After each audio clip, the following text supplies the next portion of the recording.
You're listening to the PRO Media Network. The next level in entertainment.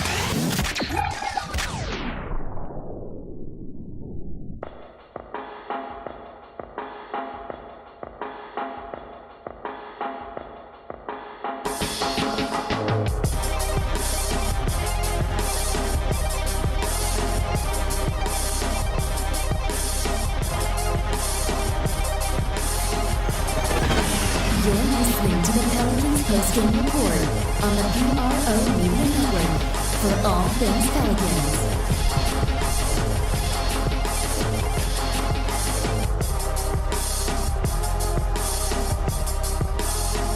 For all things Pelicans, man, you tuned into the Pelican Postgame Report on the PRO Media Network. Welcome aboard, fam. I'm Big Q, hosting yet another excellent episode of the Pelican Postgame Report, episode 321. And what to talk about on this one, man? We're going to talk about on this one. Pelicans fall 118-88 to the Orlando Magic. The Orlando Magic.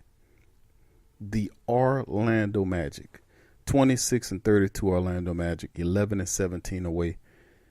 He beat the Pelicans at home, 118-88.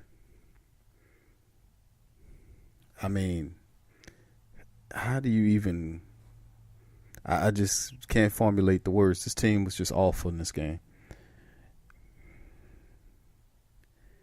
It's just, I mean, you know, after covering so many games during the season, and we're not new to this. We've been covering the Pelicans for several years now, and the interesting avenue of thought that I look at is, of course, the Pelicans were able to get a few guys back to the team.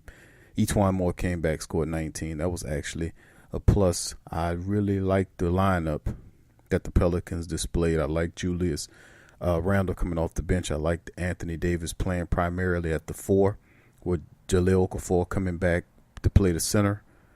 Kenrich Williams was in there pretty much as a starter. I liked that lineup. Each-One Moore came in. Drew Holiday controlled the ball. I actually liked that lineup.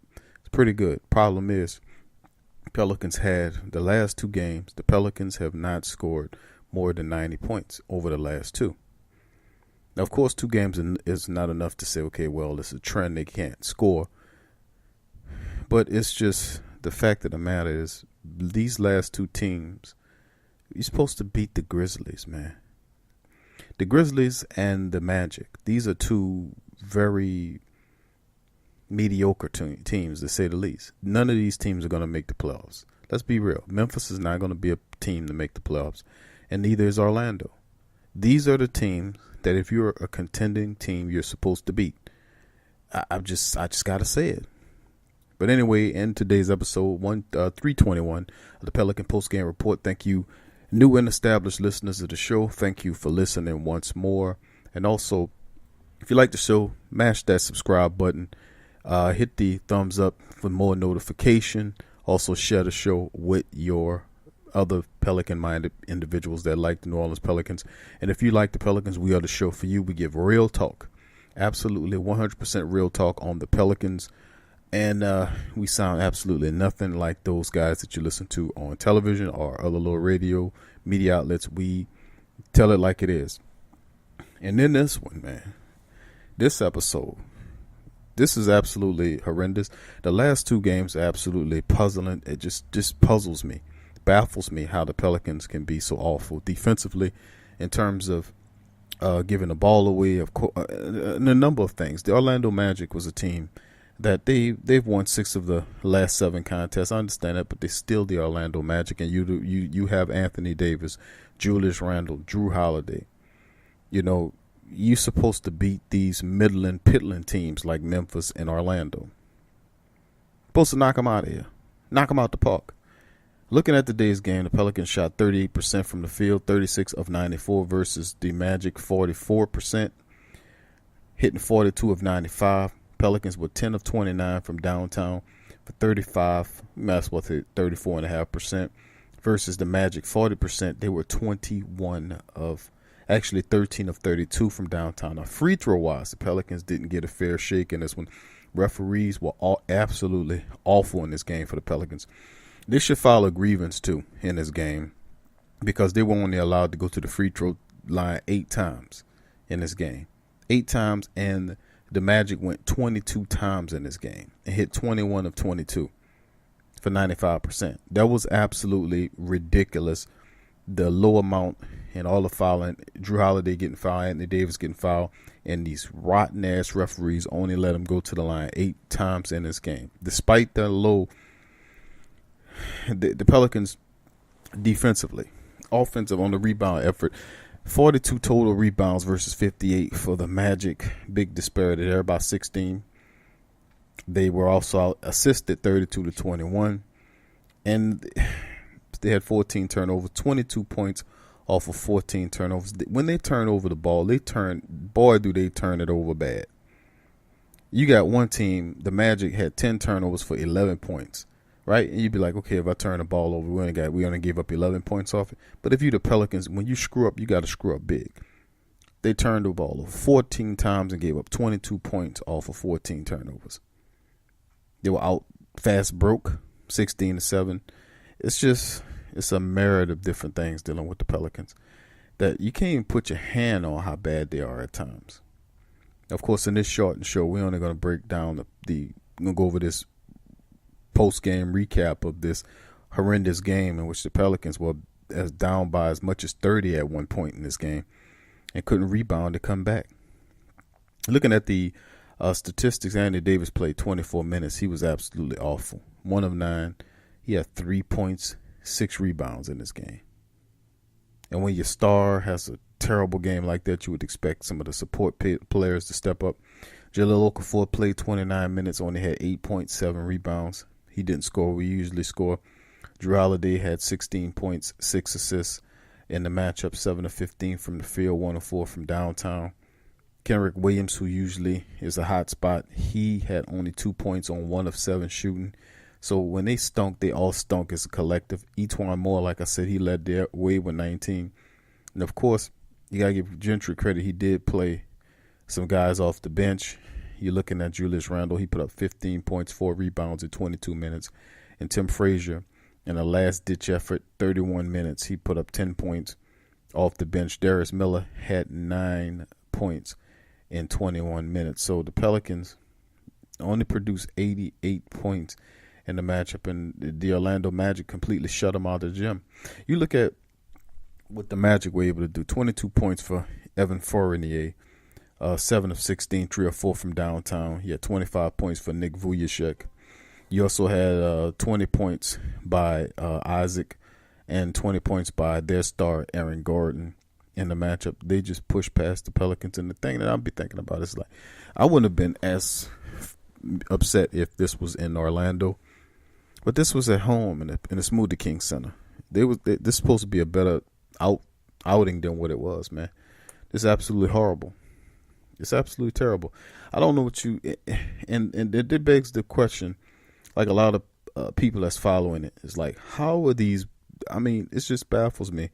How are Elvin Gentry, Dale Demps, and these coaches so comfortable with their jobs, knowing how sucky they are? You know, I mean, seriously, where the pain at? Where the fear? I mean, how could you be so comfortable sitting up there 25 and 33, losing 2 in a row to Memphis and Orlando? Seriously. You got one more game. We got the OKC Thunder game that's coming up on the 14th. And then after that, it's the All-Star break. But seriously, your star is demanding him to be traded. He doesn't want to be here anymore. You have the Pelicans still bottoming out. They have enough talent to win games, and they lose 2 in a row to the Memphis Grizzlies and the Orlando Magic. I mean, that's absolutely garbage to me. I mean, how are these guys not being fired? I just don't understand. Are you not serious about winning games? If you're in the Pelican building, are you not serious about being a contender? And do you actually believe for a second, just because you're accumulating a bunch of second-round draft picks, that Dale Demps will actually make the picks count for something when he's not known to be a guy that drafts talent to add to a team? Plus, you don't have a coach that's good at developing young players. So what are you talking about stockpiling draft picks for?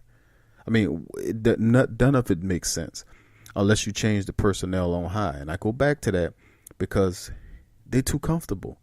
They don't have enough answers to meet the questions. Elvin Gentry is losing games. They have Anthony Davis healthy, Drew Holiday's healthy. All these guys are healthy, and they're still losing games to the Grizzlies and the Magic. Do you understand what I'm getting at here? So it makes no sense to me. They are way too comfortable in the position where they're sitting at. Way too comfortable. Some heads supposed to be rolling about right now. Maybe if heads roll right now, Anthony Davis might make a mind change right here. Because do you really want to trade Anthony Davis for Jason Tatum, get him down here and go through the same madness that Anthony Davis go through? If Anthony Davis is the second best player in the NBA, he can't get the Pelicans to win. What the hell make you think Jason Tatum will? That's the question. The question is you need new leadership at the top because this team, they supposed to beat these teams. And this is past the halfway point. We're about to go into All-Star break and the Pelicans still can't beat teams like the Memphis Grizzlies, who are absolutely terrible, and the Orlando Magic. I don't care if they won 6 games out of the last 7 games. The Pelicans have more talent to beat that team. This is just, it makes no sense to me. Anyway, let's go into the next side of things. Let's preview the OKC game. This is only a short show, breaking things down. Now, the next matchup, of course, you can't beat the Memphis Grizzlies. You can't beat the Orlando Magic. Of course, they're going to come out and they're going to beat the OKC Thunder, right? The Thunder 37-19, 7-12 on the road. Russell Westbrook is absolutely a stud, and they're playing in the Smoothie King Center. Paul George is the top dog on that team as far as the points are concerned, averaging almost 29 points a game. 29 points a game. Russell Westbrook behind him, but then he leads the team with assists and rebounds. Well, Russell is 11 rebounds a game and 11 assists. And, of course, it's Anthony Davis averaging 29 points a game, 13 rebounds a game, Drew Holiday with 8 assists. Now, Jeremy Grant and Dennis Schroeder are day-to-day. They might play in this matchup, and Elfrid Payton is out again. No surprise there. It's the last game before the All-Star break, and both of these teams coming into it, and the Pelicans, like I said, it's just more of the same. You know, you lose to Memphis by 9. Turn around and get blown out by the Magic, and after coming up with 2 wins against Chicago and Minnesota, it's just it's what it is. It's a half a team with Elvin Gentry at the helm. But anyway, this is going to be a tough game. Looking at some of the statistics here, the Thunder average about 115 a game while holding you to like 110, 46% shooting from the field, about 48 rebounds per game, 23 assists per game, 5 blocks per game, 10 steals. They've won 4 in a row, and they're winners of the 9 of the last 10 games. Your Pelicans averaging about 116 a game, giving up about 114.6, averaging about 48% from the field, rebounding 47 a game, dishing out about 27 assists per game, 5.5 on the blocks, 7.2 on the steals. Losers of 2 in a row and a dismal 3-7 in the last 10 contests. Now they're facing off against a Thunder team, like I said, 5 in a row, beating Portland, Houston, Memphis, and Orlando. 3 of which teams that the Pelicans couldn't hold a candle to right now. So, I mean, I picked the Pelicans. I said they should be able to beat the Magic. I said they should be able to beat the Grizzlies. But the Pelicans are in trouble. Thunder lead the season series. This is the final of the 4 games that they play. OKC is up on the season series 2-1. They're 37-18, 1 game back of Denver in the Northwest, and the Pelicans are sitting 4th place at 25-33, 9 games back of the Houston Rockets in the Southwest Division.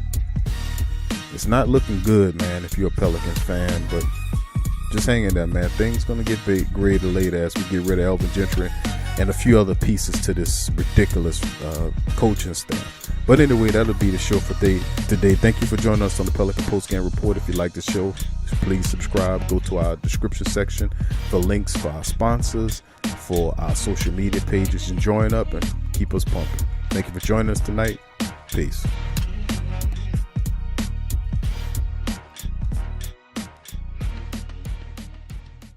Get straight sports talk from the Sports Coma with Big Q and the guys. Embrace Pet Insurance is more than just pet insurance. Embrace Pet Insurance promises to provide genuine support and certainty when your pet needs it the most. With personalized accident and illness policies, compassionate customer care, 24/7 access to veterinary professionals, flexible wellness plans, timely claims processing, and online customer portals, their values is what makes them Embrace. So, when selecting a pet insurance company as a partner in your pet's care, you deserve a company that has your pet's best interests at heart. Get top-rated and reviewed coverage for your pet today.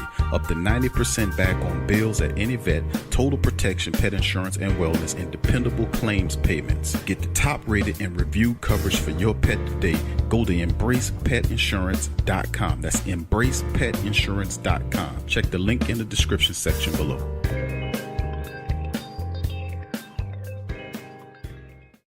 Get all the latest news and updates from your New Orleans Pelicans at the Pelicans Argue, the new and official Pelicans Daily Journal, covering everything Pelicans.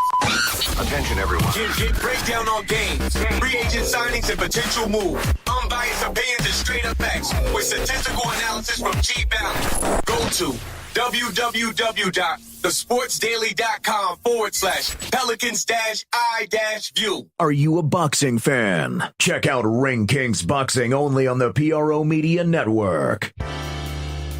Do you need a domain name? How about a host for your website that can work with WordPress? Try Namecheap.com. They make registering, hosting, and managing domain names for yourself or others easy and affordable because the internet needs people. Namecheap is an ICANN accredited domain register and technology company founded in 2000. It's one of the fastest growing American companies according to the 2018 Inc. 5000. Celebrating nearly 2 decades of providing unparalleled levels of service, security, and support. Namecheap has been steadfast in customer satisfaction with over 10 million domains under management. Namecheap is among the top domain registrars and web providers in the world. They offer a full selection of popular and unique domains along with fully featured hosting packages, SSL security certificates, WhoisGuard privacy protections, and more, all at the lowest prices in the industry. So if you need a domain name or hosting or anything else, think Namecheap.com. That's right, Namecheap.com. Check the description section below for link. Sports fans are gearing up and saving big at Fanatics.com, the world's largest collection of officially licensed fan gear. From all the leagues, teams, and players you love, unique one-of-a-kind designs exclusively by Fanatics, and autographed collectibles from today's biggest stars shipped directly to your home. Join Fanatics Rewards for free to earn fan cash on every purchase. Shop now and for a limited time, get 20% off all orders. Fanatics.com, officially licensed everything. There's a lot of reasons to be a fan, but only NBAStore.com has all the gear. Are you a Pelicans fan? Check out the Pelican postgame report on the PRO Media Network.